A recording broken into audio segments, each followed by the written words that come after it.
शुभ सकाळ छात्र छात्री। ये फोटोटी कहार? ये फोटोटी वशिष्ठ और विश्वामित्र ऋषिंकर। तेबे आज आमे तम साहित्यिका बहिर वशिष्ठ और विश्वामित्र कविताटी को आवृत्ति करिवा।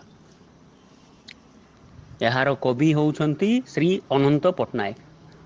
कवि अनंत पट्टनायक 1912 मसीह जन्मग्रहण करथिले और से 1987 मसीह मृत्युवरण करथिले। से ओडिया साहित्य रे प्रगतिशील चिंताधारार जड़े विशिष्ट प्रवक्ता। रक्तशिखा, शांतिशिखा, तर्पण करे आजी, अलोड़ा लोड़ा, छाईर छिटा प्रभृति कविता ग्रंथ कविंको महान स्रष्टापनर एक परिप्रकाश। कवि दृष्टि अधिक समाज सचेतन, श्रेणीहीन समाज प्रतिष्ठा, अशिक्षा, धर्मांधता, अंधविश्वास आदि दूरीकरण और अत्याचार विरुद्ध में स्वर उत्तोलन तांको साहित्यर मुख्य स्वर। कविंको अधिकांश कवितारे नूतन जुग और समाज पाई दायबद्ध आह्वान देखा मिले। यही कविताटी एक पौराणिक आख्यायिका उपरे आधारित। यही कवितारे हिंसा, क्रोध और सहिष्णुता उपरे सद्भाव, प्रेम और क्षमार विजय घोषणा करा जायछि। पारस्परिक बुझामणा और संप्रीति, व्यक्ति व्यक्ति मध्य निबिड़ संबंध स्थापन यही कवितार अंतर्निहित वार्ता। तेबे आमे यही कविताटी आवृत्ति करिवा। श्रावणर वर्षा पड़े झरी, आश्रमर तरु तृण परे, इंगुदीर दीप उठे थरी, महर्षिर तिमिरत घरे। मृदु भाषे सुचाइले आसी, ऋषिपत्नी सती अरुंधती, रंधन जे करिबे किपरि, लवण तो नाही महामती। ए दुईटी पदर भावार्थ बुझाउछि। एक वर्षणमुख रात्रि, अंधार रे घोर घनघटा वर्षा भितरे वशिष्ठ तांको आश्रम रे पत्नींको सह बसिछंती।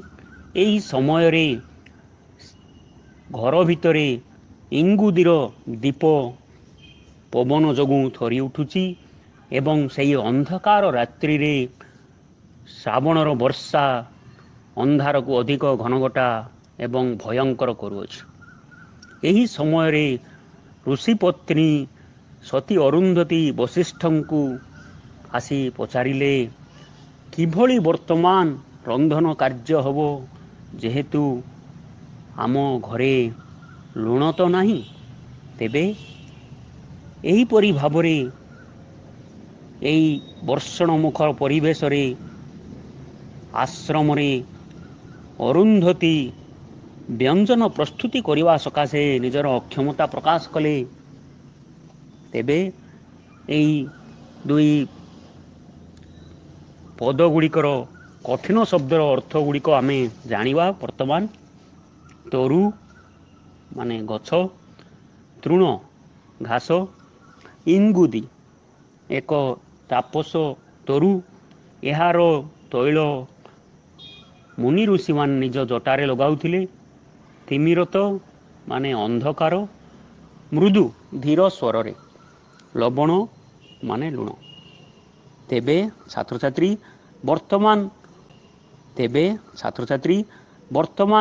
मु तुम सकाशे गोटे कार्यफर्द रखिछि।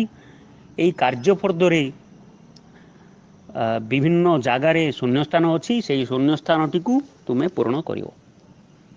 श्रावणर वर्षा पड़े झरी, आश्रमर तरु तृण परे, इंगुदीर दीप उठे थरी, महर्षिर तिमिरत घरे। मृदु भाषे सुचाइले आसी, ऋषिपत्नी सती अरुंधती, रंधन जे करिबी किपरि, लवण तो नाही महामती। वर्तमान द्वितीय कार्यपर्ध को जीवा। आमे तले दिया जाइथिबा शब्द गुड़िकर अर्थ को पाख कोठरी खोजी सेही शब्द पाखरे लेखिवा। तरु गछ, इंगुदी तापस तरु, रंधन रांधिबा, भाषे वचन रे, सुचाइले कहिले, लवण लुण। वर्तमान तृतीय कार्यफर्द करिवा। क स्तंभर शब्द सह ख स्तंभर उपयुक्त शब्द जड़। श्रावणर,